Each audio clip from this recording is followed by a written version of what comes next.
Most people think Nike's success is built on superior shoe technology, groundbreaking designs, or even just massive advertising budgets. They're wrong. While those elements play a role, the true genius of Nike lies elsewhere. It's a strategy so deeply ingrained, so subtly executed, that it's often overlooked. Nike doesn't sell shoes, it sells you. For decades, the narrative around Nike has been deceptively simple. We're told they innovate, they push boundaries, they sign the best athletes. And yes, they do all of that. Look at the iconic Air Max, with its visible air cushioning, a revolution in footwear comfort and design. Consider Flyknit, a manufacturing marvel that reduces waste by 60% while creating lightweight, form-fitting uppers. Or the Zoom X foam, engineered for elite marathon runners, promising unprecedented energy return. These are tangible, often groundbreaking, technological advancements. They are real. And then there are the endorsements. From Michael Jordan to LeBron James, Serena Williams to Tiger Woods, Nike's roster of athletes reads like a who's who of global sporting legends. In 1984, they signed a young Michael Jordan to a deal worth $2.5 million over 5 years, plus royalties and stock options, a move that, at the time, seemed audacious for a company of Nike's size. That partnership alone has since spawned the Jordan brand, which generated over $5 billion in revenue for Nike in fiscal year 2022, and is now a sub-brand that itself pulled in $6.6 billion in fiscal year 2023.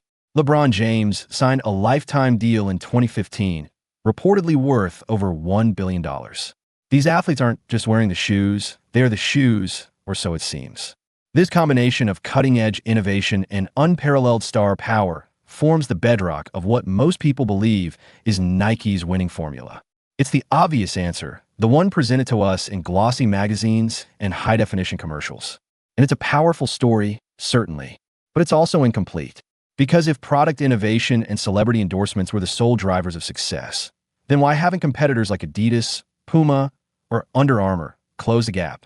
Adidas, for instance, has its own impressive roster of athletes and its own celebrated technologies like Boost Foam and PrimeKnit. They've invested heavily in R&D, and their marketing budgets are substantial. Yet, Nike's market share in the global athletic footwear market was estimated at 27% in 2022, significantly higher than Adidas's 15%. Nike's fiscal year 2023 revenue reached $51.2 billion, with a brand value estimated at $31.3 billion. Adidas, while a formidable player, simply isn't in the same league. The truth is, while Nike's technological prowess and its ability to attract top-tier talent are undeniably important, they are not the core strategy. They are instruments, powerful tools in a much larger, more sophisticated orchestra. Think of it this way: many car companies build fast, technologically advanced vehicles. Many feature famous drivers in their ads. But only a select few manage to imbue their brand with a sense of aspiration, a lifestyle, a feeling that transcends the metal and horsepower. The real strategy is identity creation. Nike understood early on that people don't buy products, they buy better versions of themselves. They buy belonging, aspiration, and the story they want to tell about who they are or who they want to become. Nike masterfully crafts and sells identity and narrative, then positions their shoes as the essential artifact for embodying that identity. This isn't about the specific cushioning technology in the sole or the precise blend of polymers in the upper. It's about what wearing those shoes means. It's about the feeling of potential, the thrill of pushing limits, the quiet confidence of knowing you're part of something bigger. Nike doesn't just sell you a running shoe, they sell you the idea of becoming a runner. They don't just sell you basketball sneakers, they sell you the dream of soaring like Jordan. They don't just sell you apparel, they sell you the spirit of an athlete, the grit of a competitor, the resilience of someone who refuses to be limited. This profound insight wasn't an accident. It was a deliberate, strategic pivot that began to take shape decades ago, transforming a small distributor of Japanese running shoes into a global cultural phenomenon. It was a recognition that the human desire for self-improvement, for achievement, for connection, was a far more powerful motivator than any technical specification. And they built an empire on it. This shift became explicitly clear when Nike moved beyond simply selling high-quality, technically sound athletic footwear, which was the initial premise of Blue Ribbon Sports, founded in 1964 with a mere $500. For years, their focus was on performance, on providing runners with better, lighter shoes.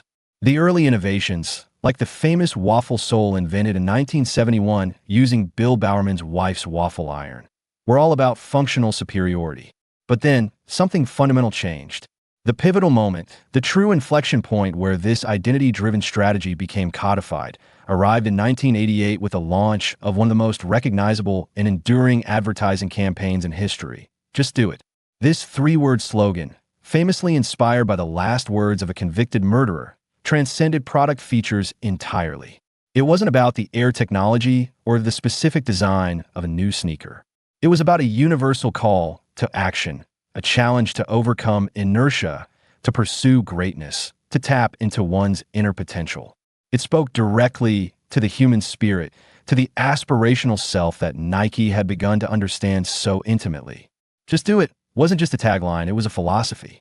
It transformed Nike from a shoe company into a symbol of personal achievement and empowerment. It gave voice to the inner athlete in everyone, regardless of their actual athletic ability. And it laid the groundwork for how Nike would communicate with its audience for decades to come. This wasn't just a marketing slogan. It was the articulation of their hidden strategy. It was the moment Nike stopped asking, "What can our shoes do for you?" and started asking, "What kind of person do you want to be, and how can our brand help you get there?" The shoes became the uniform, the badge of honor, the tangible representation of that aspiration.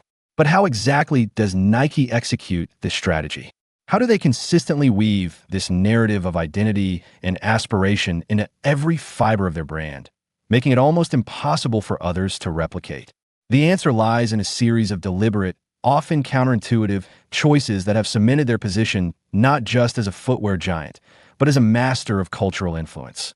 Most people think Nike's success is built on superior shoe technology, groundbreaking designs, or even just massive advertising budgets. They're wrong. While those elements play a role, the true genius of Nike lies elsewhere. It's a strategy so deeply ingrained, so subtly executed, that it's often overlooked. Nike doesn't sell shoes, it sells you. The common narrative is that Nike wins on product innovation. They point to the Air Max, to Flyknit, to the Zoom X foam, or perhaps the sheer star power of their athlete endorsements. And yes, these are undeniably impressive. Nike employs over 1,200 designers globally, constantly pushing the boundaries of performance and aesthetics. Their advertising and promotion expenses were approximately $4.1 billion in fiscal year 2023. But look closely at their competitors. Adidas has Boost Foam and PrimeKnit. Under Armour has HOVR. Puma has Nitro. They all have their own roster of elite athletes, their own cutting-edge materials. While these innovations are crucial for staying competitive, they are, in many ways, just table stakes. They are symptoms, or perhaps tools, of a deeper strategy, not the strategy itself. The real strategy is identity creation.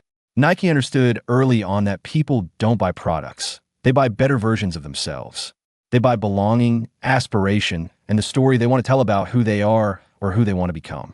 Nike masterfully crafts and sells identity and narrative, then positions their shoes as the essential artifact for embodying that identity. This wasn't an accidental discovery. It was a deliberate, strategic pivot that began to solidify in the mid-1980s. Before then, Nike, born as Blue Ribbon Sports in 1964 with a mere $500 investment, was primarily a technical running shoe company. Its founders, track coach Bill Bowerman and his former athlete Phil Knight, were obsessed with performance. Bowerman famously used his wife's waffle iron in 1971 to create a lighter, more cushioned sole. Their initial competitive advantage was often in distribution, bypassing traditional retail to sell directly to athletes and coaches, fostering a grassroots connection. But by the 1980s, the market was shifting. Nike needed to transcend its niche. The pivotal moment arrived in 1988 with the launch of the Just Do It campaign, created by the legendary advertising agency Wieden + Kennedy. This wasn't just a slogan, it was a manifesto. It transcended product features, transcended sport, and tapped directly into universal human drives for achievement, self-overcoming, and personal empowerment. The surprising origin of this iconic phrase? It was inspired by the last words of convicted murderer Gary Gilmore. Let's do it. Nike transformed a grim final statement into a global call to action. This philosophical shift was perfectly embodied by another crucial decision made just a few years earlier. In 1984, Nike signed a young, untested basketball player named Michael Jordan to an endorsement deal. The terms were audacious for the time, $2.5 million over 5 years, plus royalties and stock options. Jordan's parents initially rejected it, and Jordan himself preferred Adidas. But Nike persisted, seeing not just a phenomenal athlete, but a transcendent personality. When the Air Jordan line launched in 1985, it wasn't just a shoe, it was a symbol of defiance, excellence, and aspiration. This partnership alone generated over $5 billion in revenue for Nike in fiscal year 2022, and the Jordan brand, as a sub-brand, pulled in $6.6 billion in fiscal year 2023, operating almost as its own entity. This wasn't just product endorsement, it was the creation of a living, breathing avatar for the Nike identity. So, how does Nike consistently execute this identity-driven strategy? It's a masterclass in marketing and cultural engineering. First, storytelling over product specs. Nike's most impactful ad campaigns rarely focus on cushioning technology or material science. Instead, they tell emotional narratives. Think of the 2018 campaign featuring Colin Kaepernick, which sparked controversy but also solidified Nike's stance on social justice and empowerment. Or the Dream Crazier campaign, celebrating female athletes breaking barriers. The You Can't Stop Us campaign, launched during the pandemic, used split-screen visuals to connect athletes across different sports, emphasizing unity and resilience. These campaigns aren't selling shoes, they're selling values, beliefs, and an emotional connection to a larger narrative of human triumph. Second, the athlete as avatar. Nike selects athletes not just for their performance, but for their narrative power. They become living extensions of the brand's identity. LeBron James, with his story of overcoming adversity, embodies perseverance. Serena Williams represents strength and breaking boundaries. These athletes aren't just paid to wear the gear, they're the brand's message, amplified and made tangible. LeBron James's lifetime deal with Nike, reportedly worth over $1 billion, underscores the depth of this strategic relationship. Third, cultural co-option and relevancy. Nike has an uncanny ability to tap into and often shape youth culture, street fashion, and social movements. They made athleisure a global phenomenon long before the term existed, designing shoes fashionable enough for everyday wear, expanding their market beyond just athletes. Their products become symbols of belonging and status within these communities. This isn't just about being trendy, it's about making their brand synonymous with what's current, what's cool, and what matters. Fourth, limited drops and hype. The SNKRS app, launched in 2015, is a prime example. With over 40 million active users globally, it's a key channel for exclusive product drops that often sell out in minutes. This scarcity isn't just about driving sales, it's about creating cultural cachet, exclusivity, and a feeling of being in the know. Owning a limited edition sneaker becomes a badge of identity, a statement of your connection to a specific subculture. These drops often resell for 200 to 1,000% above retail, demonstrating the immense perceived value beyond mere utility. Finally, the shift to direct-to-consumer, DTC. In fiscal year 2023, DTC sales accounted for 44% of Nike's total revenue, up from 30% in 2019. This allows Nike to control the narrative and customer experience even more tightly. Through platforms like the Nike Training Club, NTC, app, with over 100 million downloads, and the Nike Run Club, NRC, app, which tracks over 1 billion runs annually, Nike fosters direct relationships, building communities around fitness and their brand ecosystem. Even customization platforms like Nike by You, launched in 1999, enhance emotional connection by allowing consumers to personalize their gear, making it truly theirs. This deeply embedded strategy of selling identity is incredibly difficult for competitors to replicate, which is why Nike's market share in the global athletic footwear market was estimated at 27% in 2022, significantly higher than its closest competitor, Adidas, at 15%. First mover advantage in identity. Nike established this emotional connection decades ago, building an unparalleled foundation of trust and recognition. While competitors focused on technical superiority or specific sports, Nike was building a global narrative of aspiration. Second, cultural capital. They possess an accumulated cultural capital that simply can't be bought overnight. It's built through decades of iconic moments, groundbreaking campaigns, and enduring athlete partnerships. Acquiring Converse for $305 million in 2003 was a strategic move to integrate another brand with significant cultural resonance. Third, authenticity of aspiration. Their long history makes their aspirational messaging feel more authentic, less manufactured, than a new entrant trying to copy it. When Nike says, just do it, it resonates because they've been saying it and living it through their athletes and stories for over 35 years. Fourth, the Just Do It legacy. The sheer power and universality of their core tagline, which transcends product and speaks to the human spirit, is almost impossible to invent anew. It's concise, powerful, and universally understood. Ultimately, while competitors can throw money at technology, they struggle to replicate the soul and narrative that Nike has so masterfully woven into its brand fabric. Nike's gross profit margin was 43.6% in fiscal year 2023, reflecting its premium pricing strategy and brand power, a power derived not just from the quality of its products, but from the deeply ingrained identity it sells. This isn't just about marketing, it's about understanding human psychology at a fundamental level. Nike's success is a testament to the idea that in a crowded marketplace, the most powerful product you can offer isn't a physical good, but a compelling vision of who your customer can become. If you're interested in more deep dives into the hidden strategies behind the world's most successful companies, make sure to subscribe to Capital Logic. We're always uncovering the real reasons why some businesses don't just succeed, but dominate.